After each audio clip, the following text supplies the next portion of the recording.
Bom, pessoal, estamos de volta aí, mais um bloco de aulas. Agora a gente vai falar sobre o MHS, né, o movimento harmônico simples. A ideia aqui não é a gente aprofundar demais, mas eu tenho algumas considerações importantes aí a fazer. Então, seria legal, na verdade vai ser, né, legal, a gente vai fazer aqui, mas falar sobre isso. Então, movimento harmônico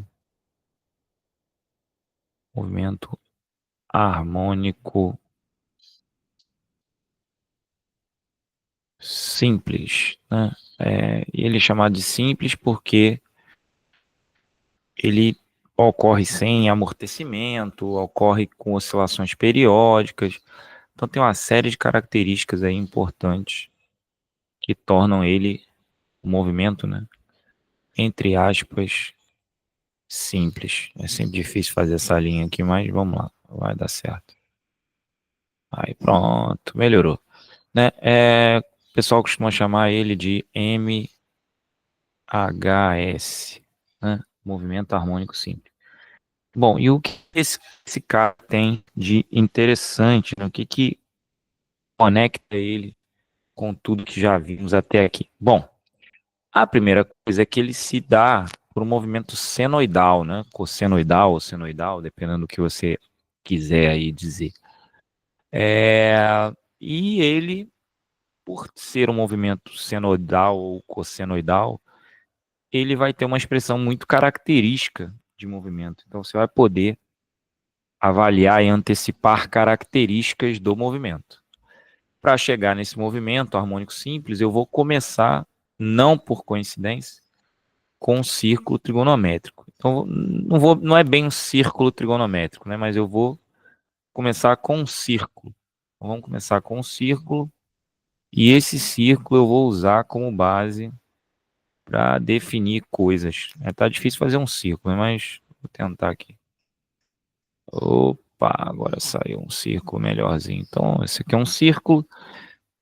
E aí, nesse círculo, eu vou desenhar aqui uma linha horizontal, né?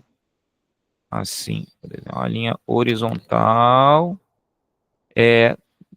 Pode até desenhar uma vertical também, eu vou desenhar, mas não precisa, tá? Se você tiver uma linha horizontal, já basta. É porque no círculo trigonométrico tem uma linha horizontal, outra vertical, mas eu sou adepto de deixar só horizontal. Mas como a gente vai acabar usando alguns aspectos aqui, vou deixar ela aí. E aí vamos imaginar que você tem um objeto que ele, né, descreve o movimento aqui, ó, tá? Ele não precisa estar conectado ao centro, mas ele descreve um movimento, né, que aqui, vamos pensar no objeto aqui, ó, aqui ele vai dar a volta nesse círculo, tá? Então o movimento vai dar a volta. O que vai acontecer? Talvez fosse até melhor eu subir um pouco essa linha, que eu acho que fica melhor para entender. Então eu vou subir só um pouquinho assim, ó, e vou colocar o meu objeto aqui, tá? Vamos fazer isso. Porque aí eu vou poder ter espaço para projetar, né, verticalmente e horizontalmente. Tá? Então vamos imaginar que isso aqui, né, é uma projeção horizontal. Não? Então eu vou pensar nisso aqui, ó, como sendo a sombra do meu objeto. Tá? Então eu vou fazer isso. Vou pensar nisso como sendo a sombra do meu objeto. É claro que se o objeto gira para lá, né, o meu objeto, a sombra dele se desloca para cá. E ela vai oscilar entre esse pedaço e esse pedaço quando o meu objeto, né, for girando. Tá? O que a gente vai fazer, então? A gente vai começar definindo uma posição na X, uma posição X ao longo do tempo T. Eu vou começar com isso. Uma posição X, né, ao longo do tempo T. Tá? Vou fazer isso. E quando eu faço isso, né, essa posição X ela está associada ao meu eixo X aqui, ó. Esse eixo X aqui. Por isso que eu não me ligo muito no Y, né? Então, estou associando a posição X a esse movimento, tá? É, e aí, esse x, tá vendo? Essa posição x, vamos chamar esse x aqui de, sei lá, x0. Vou chamar de x0. Acho que vale a pena chamar de x0. Pode chamar do que você quiser, tá? Mas eu vou chamar de x0. Ela está relacionada a esse ângulo θ por meio do seguinte, né? Se você olhar o x0, né? Cosseno de θ é x0 sobre o raio r, onde r é esse tamanho aqui, que eu vou fazer de laranja. Não vou fazer de laranja só para ficar batendo aqui com a legenda.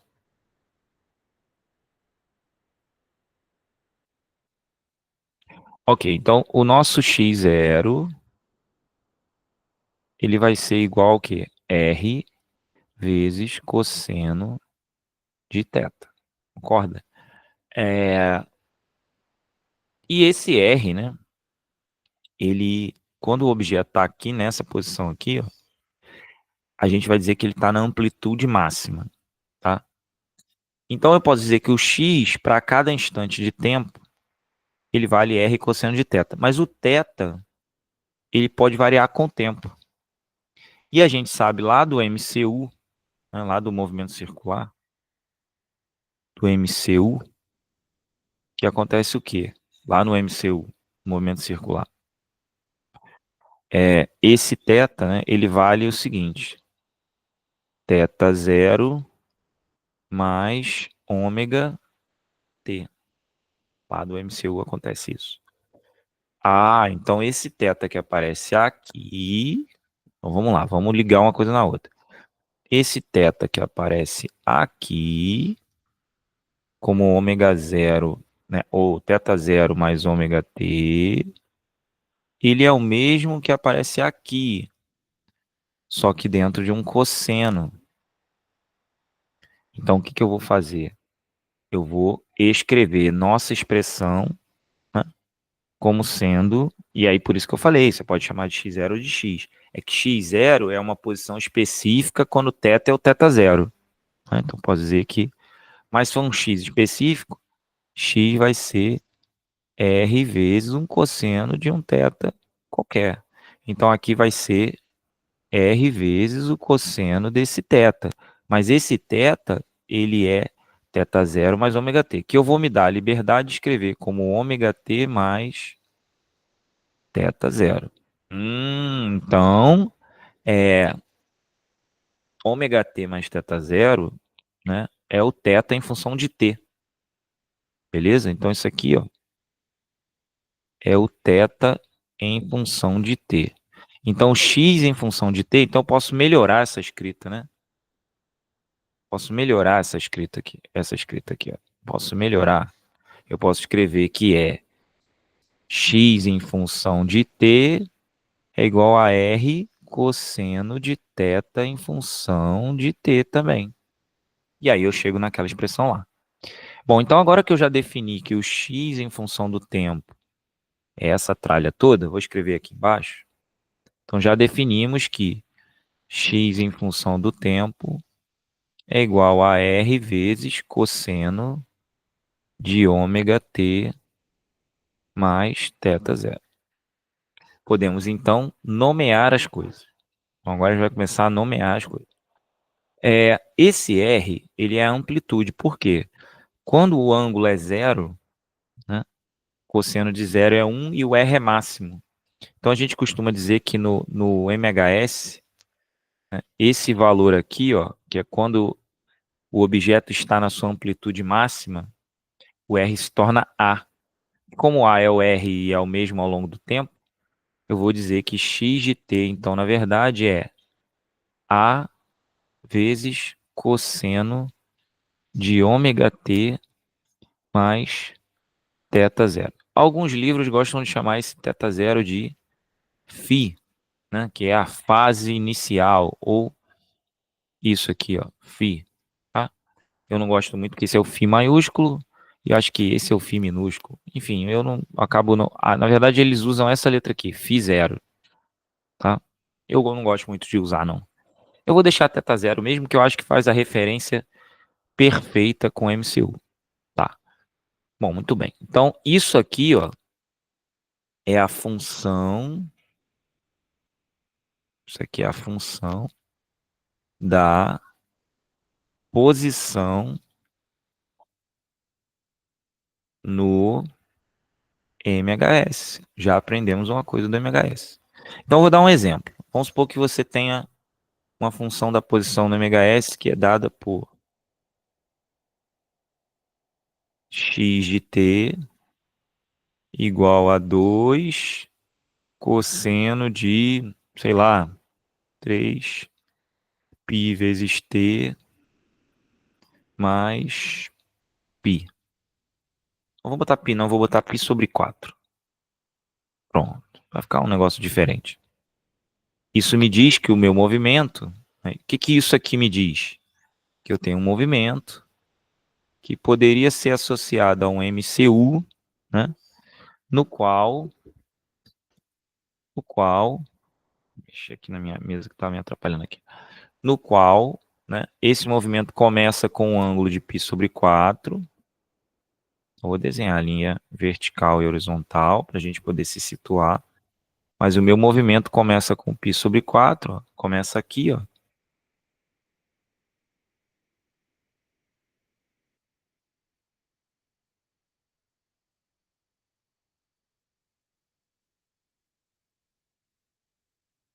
Começa aqui, ó, com um ângulo de θ0 igual a π sobre 4. É isso que essa equação me diz. Isso aqui é a minha fase inicial. É onde o movimento começa. E essa fase inicial é π sobre 4, certo? Me diz também, né, que a amplitude máxima, que é isso aqui, ó, é igual a 2. Então, esse raio vale 2. Ou seja, o meu objeto, na real, o que ele vai fazer? Ele vai oscilar até aqui e vai voltar, mas ele começa dessa posição aqui. Ele começa de uma posição que não é a inicial, ele começa daqui, ó.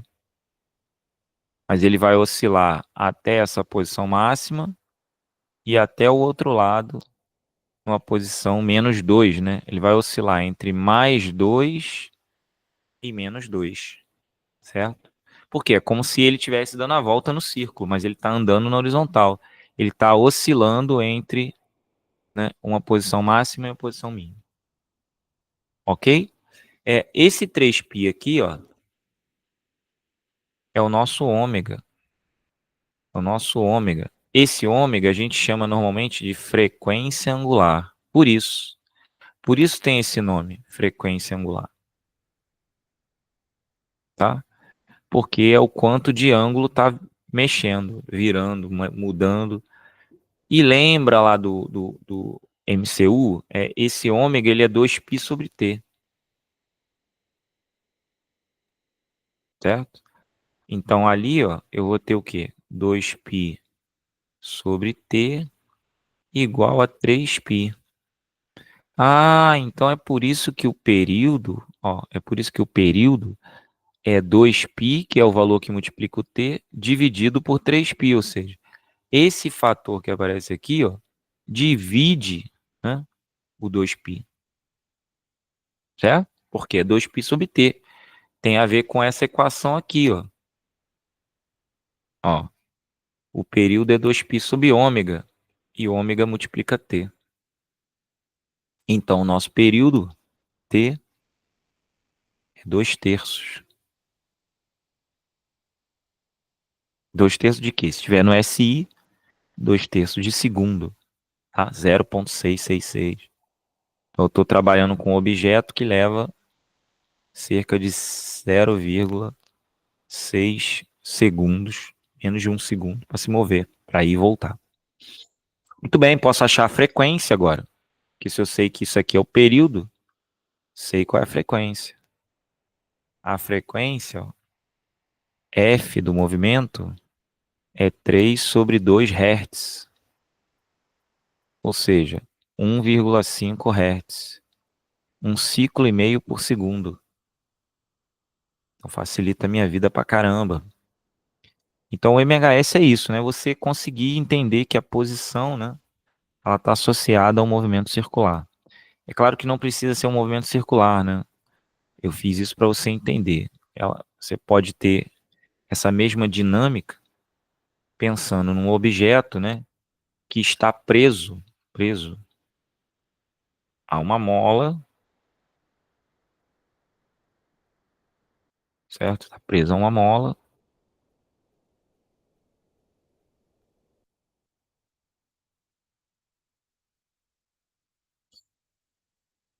indo e vindo, tá? Ou seja, ele vai para lá, volta para cá. Ou deixa eu até melhorar isso, né? Você prender numa mola aqui, ó, e o comprimento relaxado da mola seja esse. Então, ora, né, ele vai estar mais distante que o comprimento da mola, né? Então, em algum momento ele vai estar mais afastado que o comprimento da mola, ou seja, ele vai estar mais lá na frente assim.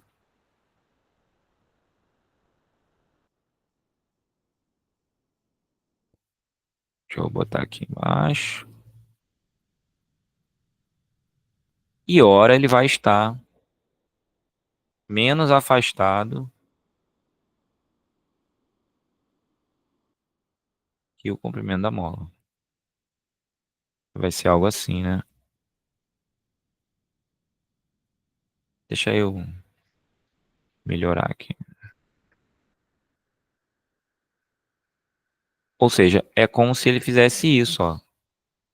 Saísse da posição original, fizesse isso, voltasse à posição original, fizesse isso, ou seja, isso aqui vira uma cossenoide, ou uma senoide, né? Ou sei lá o que você quer chamar, mas enfim, ele vai oscilar em torno dessa posição original. E esse movimento de ida e vinda, né, vai ser regido, né, obviamente, por essa ideia. Essa força que vai é uma força restauradora, né? Essa força elástica, né? Ela está atuando assim e, obviamente, depois vai estar atuando assim, freando. Então, essa força restauradora, né, que é a força elástica, vai estar atuando ora puxando quando ele está tentando ir, ora empurrando quando ele está tentando avançar. Porque quando passar do ponto de equilíbrio, quando passar do ponto de fase zero, né, quando passar desse ponto onde x é igual a zero, né, que é esse ponto aqui, ele vai tentar ir adiante, não vai conseguir por causa da mola. E quando estiver voltando, a mola vai frear ele. Esse ponto de máximo desse lado, ó, é a nossa amplitude positiva. Esse lado aqui, no ponto de... É claro que eu não fiz o desenho simétrico, perfeitinho, né? Mas é para entender, né? Então, isso aqui é menos A, isso aqui é mais A, né? Então, isso aqui é amplitude positiva, o outro vai ser negativa e por aí vai.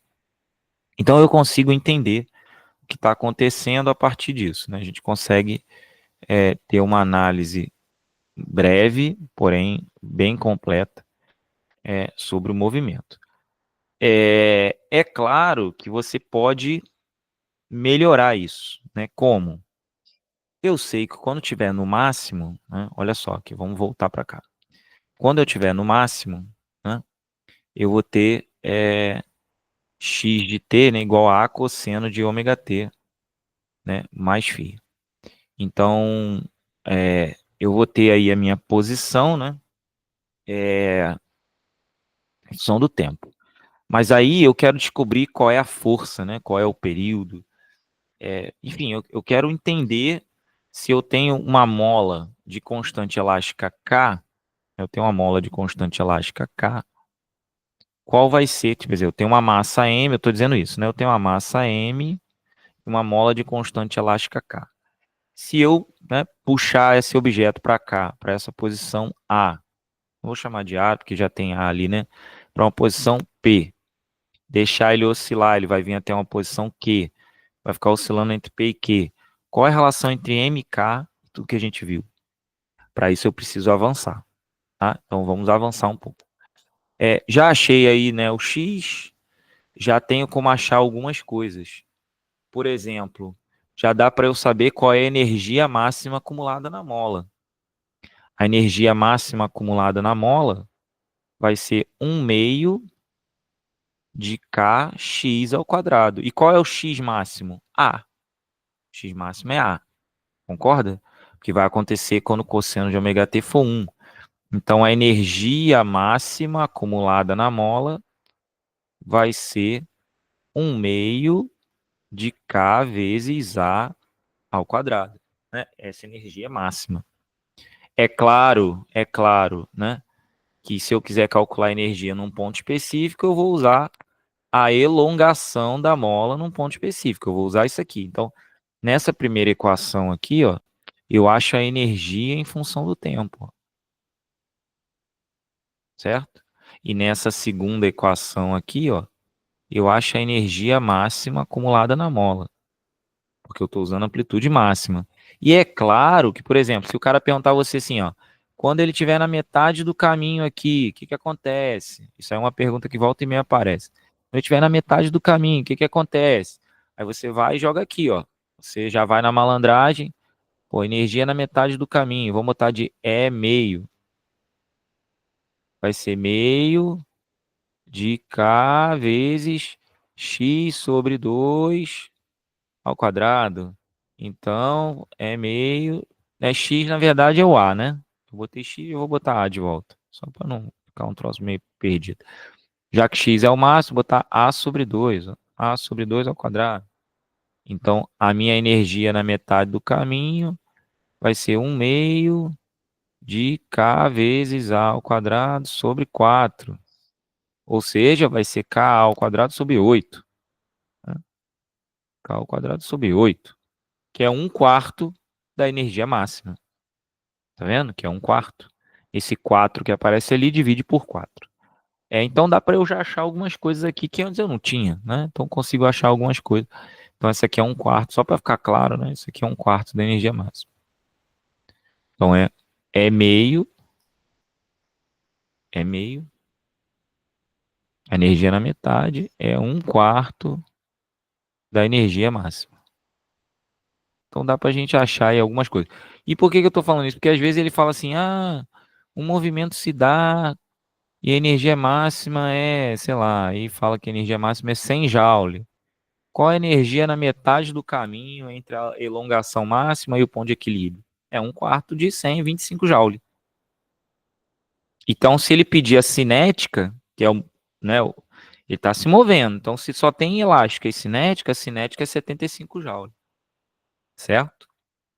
Vamos chegar lá na cinética já já. Mas, enfim, eu consigo achar algumas coisas aqui. Bom, aí vamos seguir. Eu sei, então, vamos voltar aqui no nosso movimento, aqui, ó, no círculo. Eu sei, então, que eu calculei x com base numa projeção. Mas será que dá para calcular a velocidade com base na projeção? Dá também. Por causa do seguinte, vamos lá para o círculo de novo. Então, vou voltar nas origens, vou voltar no meu círculo trigonométrico, entre aspas, não é um círculo trigonométrico que não tem raio 1, e vou desenhar aqui, ó, agora, não a posição, mas a velocidade. Agora eu vou precisar aqui da vertical. Vamos lá. Eu vou botar aqui no meio, para facilitar, né, o desenho, mas pode ser em qualquer lugar. Vamos dizer que esse objeto está aqui, né? Mas eu estou de olho na sombra dele, né? Estou de olho aqui, ó, na projeção dele. É a projeção dele que realiza o MHS. Ele mesmo está girando. Né? E aí eu vou desenhar a velocidade agora. A velocidade vai ser tangente à trajetória. Quer dizer, a velocidade vai ser isso aqui, né? Isso aqui é a velocidade. Ok. Essa velocidade, né? Que não é a que eu quero. Eu quero essa velocidade aqui. Ela vai aparecer aqui, ó. Vou projetar ela aqui, ó. Ela vai aparecer aqui, que é a mesma que a sombra faz. Então, se eu conseguir achar essa velocidade marrom, essa velocidade eu vou chamar de Vx, velocidade ao longo do eixo x, é a velocidade em marrom. A gente sabe, da nossa trigonometria raiz, que isso aqui é θ, isso aqui é θ, certo? Isso aqui é θ, e isso aqui é θ, ó, porque aqui é 90, aqui é 90, né? Então, certamente lá em cima é θ. Ok. Então, eu quero calcular V, que é o marrom, e seno de θ, ó, é o marrom, que é Vx, dividido por V, certo? Então, a velocidade que eu quero, né, é o marrom dividido por V. Ok, tudo bem. E aí, né, é claro que, então, a velocidade Vx, né, vai ser a velocidade V vezes o seno de θ. Mas a gente falou sobre isso, né? A gente não quer Vx específico. A gente quer Vx em um instante de tempo t. A gente quer Vx de t. E Vx de t vai ser a velocidade que é constante no MCU vezes o seno de θ de t, que é variável no MCU. Mas θ de t eu sei fazer conta. Θ de t é ômega t mais θ zero. Então ficamos com Vx de t igual a V vezes seno. Seno de quem? De quem? De quem? Ômega t mais θ zero. Ora, mas quem é V? V é igual a ômega R. Então, Vx, vamos fazer de marrom para ficar com a, né? Velocidade ao longo do eixo x de t vai ser, só falta um detalhe agora, menos ômega, né, R, V, eu ia falar ômega t. Ômega R é porque é ômega de t, né? Seno de ômega t, porque aqui dentro é ômega t, mais θ zero. Léo, mas por que o menos? Porque ó, eu estou definindo para cá como positivo, x é positivo para a direita, e a velocidade está para a esquerda, então tem que ter esse menos. O raio não pode ser negativo, certo? Ômega não faz sentido ser negativo. Então alguém tem que ser negativo nessa história.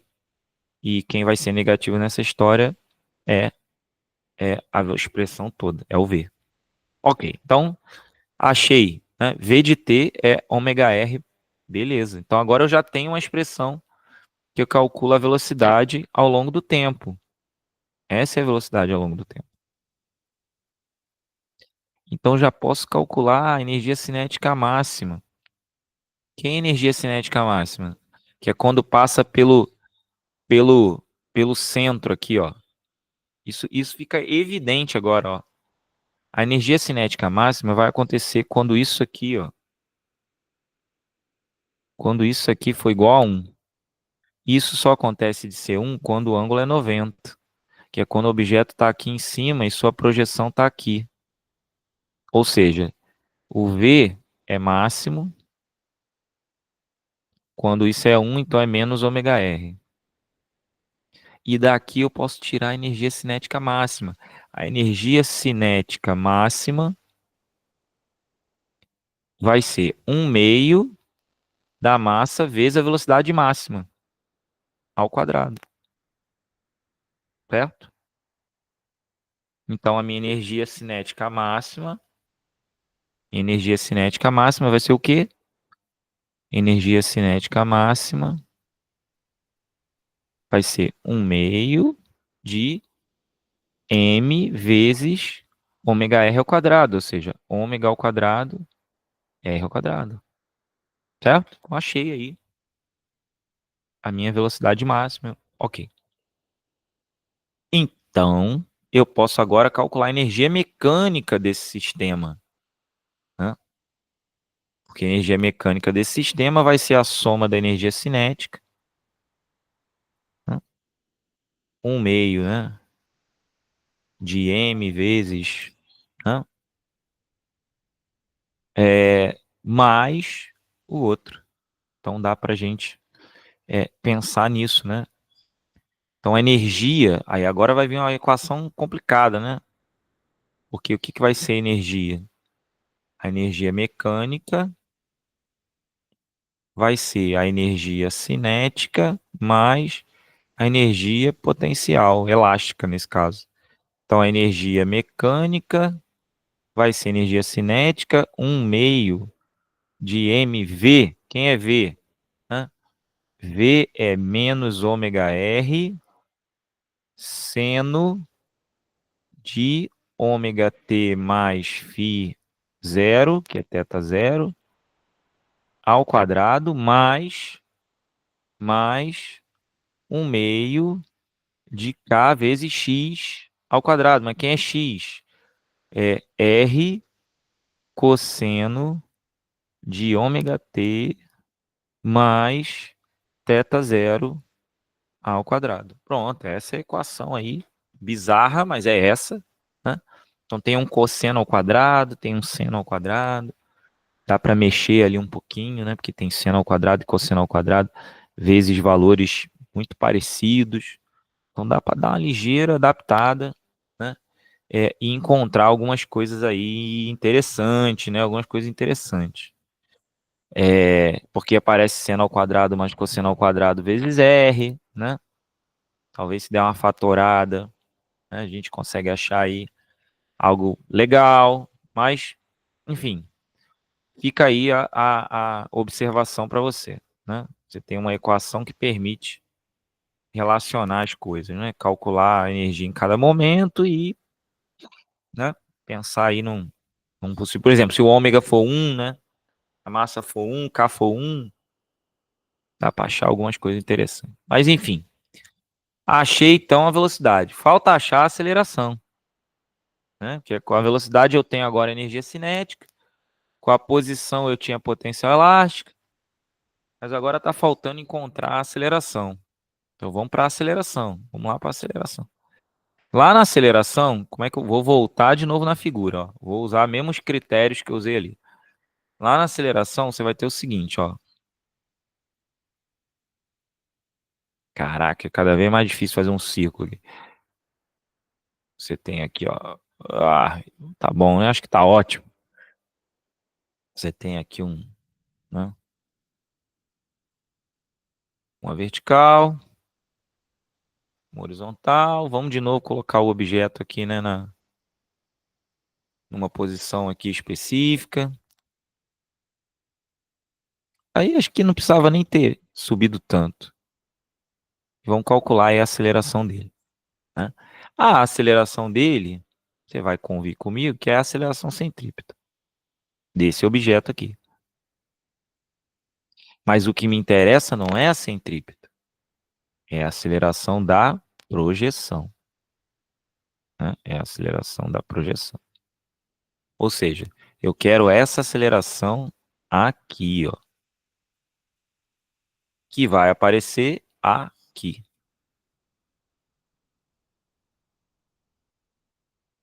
E aí, como a gente sabe, né, é quase um catedrático da trigonometria, esse ângulo aqui é θ. Né, esse ângulo aqui é θ.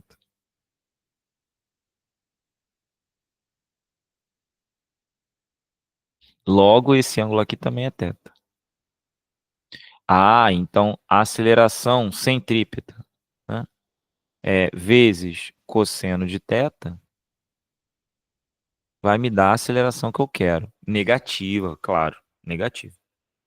Tá, assim, contrário, sentido contrário ao x, negativo. Mas por hora vamos só calcular aí o valor, né? Depois a gente bota o sinal.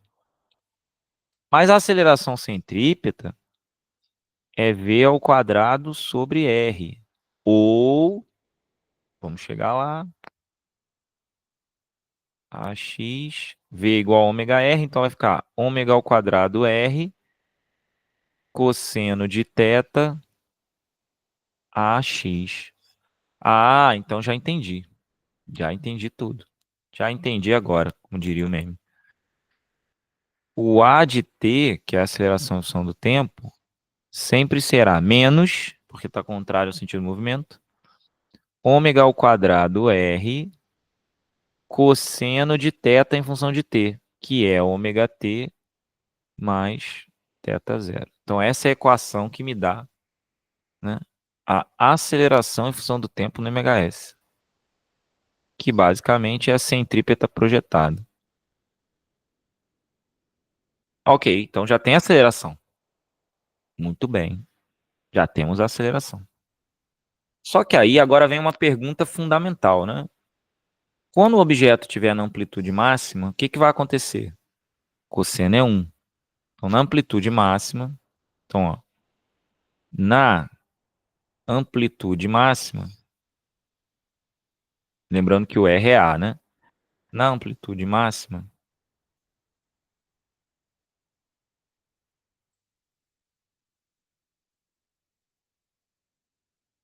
eu sei que o cosseno de θ,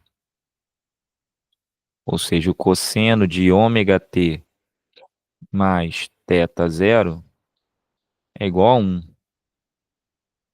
Então, quando o objeto estiver no máximo aqui, agora vamos voltar lá. Quando ele estiver no máximo, a força elástica, então, nesse momento, o que vai acontecer? A força elástica vai ser o quê? Kx, certo? E aí, né, essa força elástica vai ser Kx, né, igual a Ma, certo? Certo. Então vai ficar K vezes X, mas quem é X? Quem é X? X é. Cadê? É a cosseno de ômega t mais φ. Então X é a cosseno de ômega t mais θ0. E isso é m vezes A. Mas quem é A? Os dois estão no sentido negativo, então eu não vou ficar. Né, a força elástica no sentido negativo, a aceleração no sentido negativo. Então eu vou meio que cagar pro sinal, né? Só para poder ficar claro aí. Porque senão eu teria um menos do lado esquerdo, menos do lado direito. Eu teria menos Kx, menos Ma. Vai cancelar, os dois têm o mesmo sentido. Massa vezes aceleração. Mas quem é a aceleração? Ômega ao quadrado R. Estou falando isso para não ter que botar o menos, né? Ômega ao quadrado R é cosseno de ômega t mais θ0. Ok. Cosseno de ômega t mais θ0 vai vazar. R é igual a A. R é igual a A. Então A vai vazar. Cosseno de ômega t vai vazar.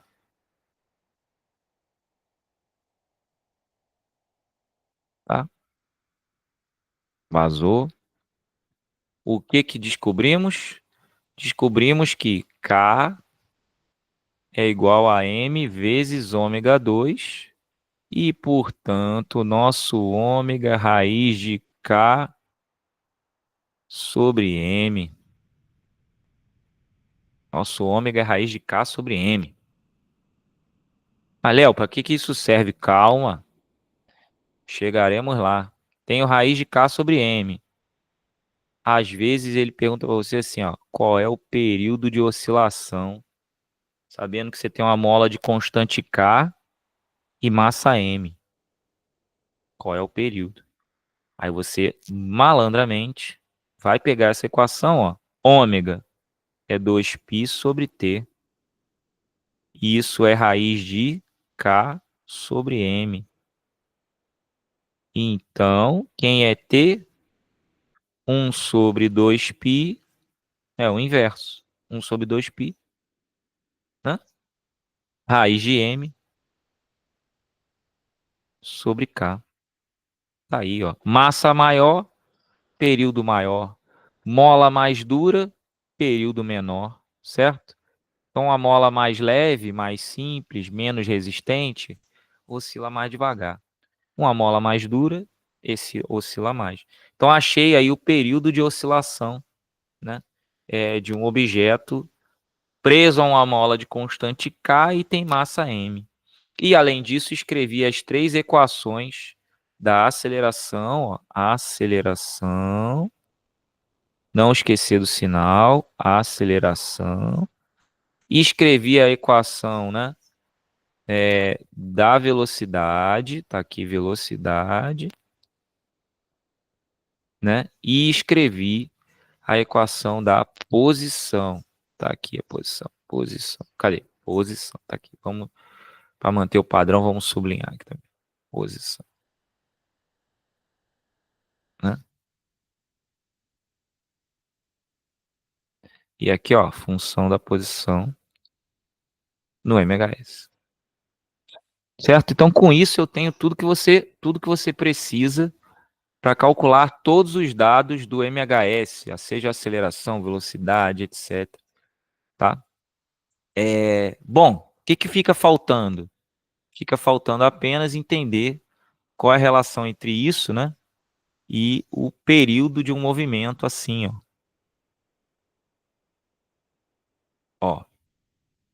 que é o pêndulo simples.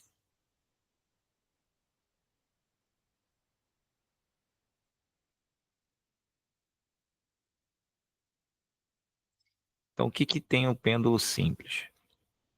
O pêndulo simples é aquele pêndulo, a gente já falou sobre ele aqui, né? É aquele pêndulo assim, ó, que você tem essa situação aqui. Uma bolinha presa a uma corda, né? Uma bolinha presa a uma corda. E essa bolinha está oscilando assim, ó,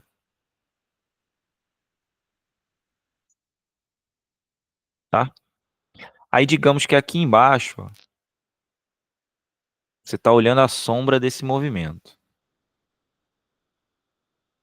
Então aqui está um ponto P, O, sei lá. O objeto está vindo até aqui e voltando, e você está olhando a sombra dele fazendo esse movimento aqui. Então a sombra se move daqui até aqui e volta, né? Tá? Aí a gente quer a relação entre esse cara, que é o comprimento do fio, né? Isso vai estar associado, obviamente, a isso aqui, ó, esse ângulo θ, né? Aqui, ó, θ, certo? É, e aí eu consigo calcular, né, algumas relações aí importantes.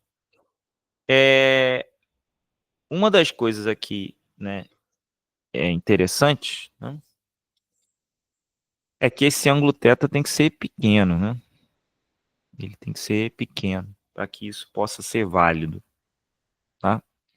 É, e o que me interessa, né, na verdade, é entender essa relação aqui.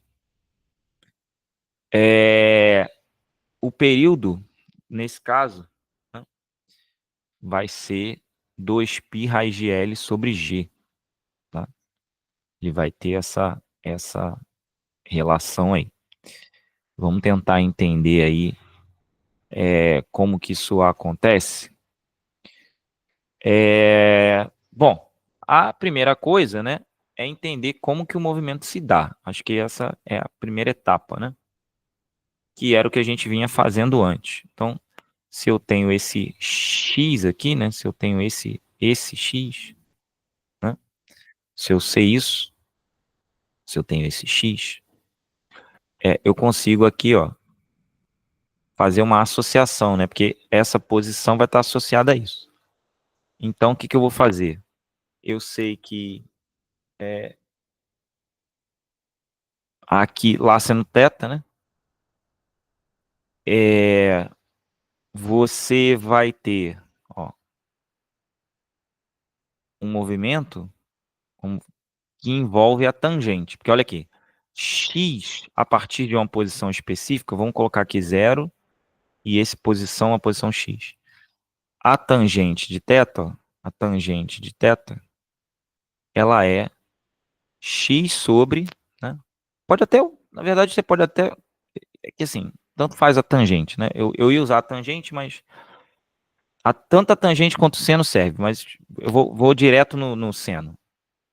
Até porque, vamos botar a tangente, ó. Tangente de θ está associada, é porque eu já sei o que vai acontecer. Então, tangente de θ é x sobre h, onde h seria esse tamanho aqui. X sobre h. Ok. Só que quando o ângulo é pequeno, o h se aproxima do L.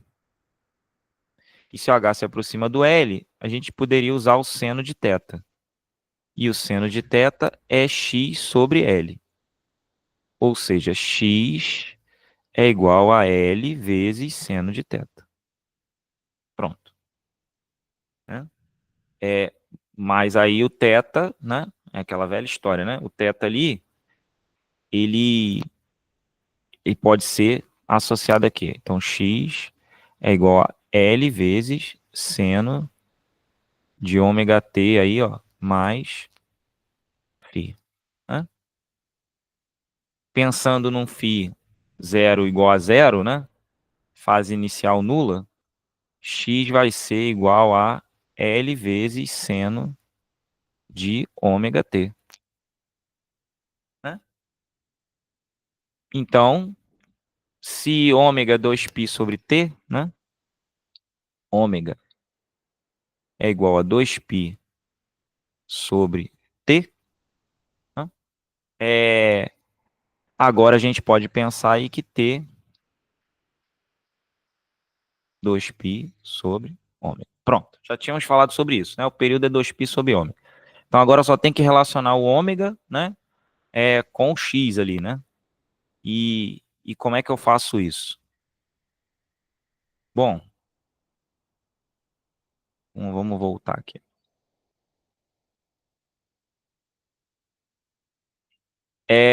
Eu sei que depende apenas da velocidade, né? E a gente fez isso antes. A velocidade está aqui, ó. A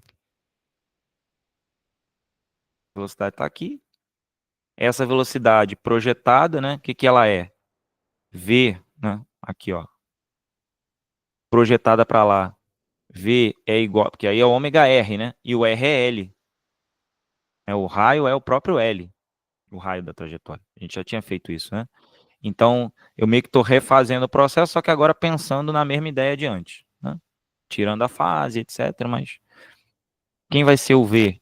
O V vai ser, pensando aí no sinal negativo, mas não importa, porque não vai fazer diferença. Vai ser V igual a projeção ali, né? Vai ser V igual a. Como é que eu tinha feito antes? Eu tinha botado o que lá em cima? Deixa eu ver aqui. V igual a. Cadê? Ômega R, né? Porque é V seno de θ, então vamos lá. Então aqui é a velocidade, V. Então essa velocidade horizontal é igual a V. É porque você podia botar V igual a ômega R, mas aí eu vou botar V de x igual a V cos. Aí, ó, vamos para cá, ó, agora. Olha só agora. O ângulo que vai aparecer lá, que é θ, é o mesmo que aparece aqui. Ó, θ lá, aqui é 90, aqui é alfa, então aqui é θ. Então, V vai ser V cosseno de θ. Né? Então, nesse caso, vai aparecer o cosseno. Só que o cosseno de θ é H sobre L, ó. Né? Então, vai ficar V igual a Vx H sobre L. E Vx, né? Aliás, porra, botei o x no lugar errado. Foi mal, desculpa aí pelo. Vx é igual a V cosseno de θ, que é H sobre L. Mais o Vx, então, vai ser ômega R, né? Ômega R vezes H sobre L. Mas aí, ó, o que a gente pode concluir daqui? Como H é muito próximo de L, o Vx é muito próximo de ômega R. Então, né? Como H é muito próximo, um ângulo pequeno, vai cortar o R com L e o L é o próprio H. Então fica, na verdade, Vx sendo igual a ômega R mesmo, que era o que a gente esperava. Então, se aqui é igual a ômega R, eu posso voltar para lá, né? O R é o próprio L, a gente pode até deixar como ômega L, né? Então, ó, se a gente fizer isso, aqui, ó, volta para. Eu só estou fazendo isso de novo, só estou fazendo isso para justificar certas coisas. Então, aqui, né, como eu falei, se o ângulo é pequeno, ó, se o ângulo é pequeno, o R e o L são iguais, praticamente. Então, vai simplificar. Vai sobrar o H. Só que se o H é o próprio L, quando ele chegar aqui embaixo, e a gente está pensando num cara muito pequeno, isso vai ficar ômega L. Então, se eu voltar para essa equação e escrever, né, T igual a 2π sobre ômega, que é V, né, sobre L, ó, quem é ômega? É V sobre L. Você pode jogar para lá, e agora você tem um período que é L 2π sobre V. L vezes 2π sobre V. Aí o que, que eu tenho que fazer? Agora eu tenho que. É porque eu não usei uma coisa importante aqui, que é usar a aceleração centrípeta. A aceleração centrípeta não é V ao quadrado sobre R? É V ao quadrado sobre R. Ah, então V, que é o nosso V ali, ó, é raiz de aceleração centrípeta, né, vezes R. Então aqui, ó, T vai ser L vezes 2π sobre V, que é a aceleração centrípeta, vezes R, certo? E aí T vai ser quem? L vezes 2π, então posso botar a raiz, vou incluir o L, vai ficar 2π vezes... Aí se o L for para dentro da raiz, vai ficar L ao quadrado, só que o L e o R cortam. Então vai ficar a raiz de L sobre a aceleração centrípeta. Ué, mas a aceleração centrípeta, quando o cara estiver na vertical, não vai ser o próprio G? Ah, então o período vai ser 2π raiz de L sobre G. Ah, pô, tu forçou a barra. Forcei. Por que que eu forcei a barra? Porque quando você vai ver as demonstrações nos livros, eles usam um monte de aproximações e, tipo, cálculo, outras coisas, não sei o quê. E eu quis evitar isso. Porque eu queria mostrar que no final, se você fizer certas aproximações que você já está acostumado, né, você vai chegar na relação que você precisa. Ou seja, o período pode ser, ao mesmo tempo, 1 sobre 2π raiz de m sobre k, ou pode ser 2π raiz de L sobre g. Porque quando eu estiver na vertical, a aceleração centrípeta... Ah, mas e quando não estiver na vertical? Quando estiver inclinado? Aí, quando estiver inclinado, você vai ter que projetar todo o restante, vai acabar compensando. O que eu fiz foi mostrar que se serve em todos os pontos, serve na vertical. E na vertical, a aceleração centrípeta é a própria aceleração gravitacional. Então eu fui trouxe tudo para o meio. Trouxe tudo para cá para o meio. Inclusive, quando você pensa que o L é igual a H, né, ou seja, se o H varia conforme o L, quando ele estiver na vertical, o L vai ser igual a H. E lembrando, isso só vale para ângulos pequenos. Porque para ângulos pequenos, né, eu não preciso usar a tangente, tá? A tangente, ela se comporta como o seno aqui. Então, se você pegar ângulos muito pequenos, a tangente, ela se comporta como o seno, beleza? E aí, a partir daí, a gente escreveu todo o restante. Ah, mas aí você usou uma fase igual a zero. Usei porque eu estou pensando no movimento aqui embaixo, né, na vertical, com uma fase igual a zero, pensando fase igual a zero, tá? Isso não interfere em nada. Beleza? A fase ser zero ou não, não interfere em nada. Porque repare que a gente usou 2π sobre t, do 2π sobre t a gente escreveu isso aqui, aí disso aqui, né, a gente mexeu, né, no restante, ó, escreveu a velocidade, aí viu que, porque, ó, eu escrevi 2π raiz de L, 2π sobre V sobre L, mostrei que a velocidade era ômega R, se você considera que eles são muito próximos, e depois que eu mostrei que eles são muito próximos, eu cheguei à conclusão de que vai ser L sobre a aceleração, então é L sobre G. O que que isso quer dizer? Que um fio maior, então agora vamos à análise final aqui, né? Análise proporcional do problema. Φio maior, ou seja, se o L é maior, o período é maior. Beleza? Se o G é maior, aí agora é o contrário. Então, num planeta onde a aceleração gravitacional é maior, o período é menor.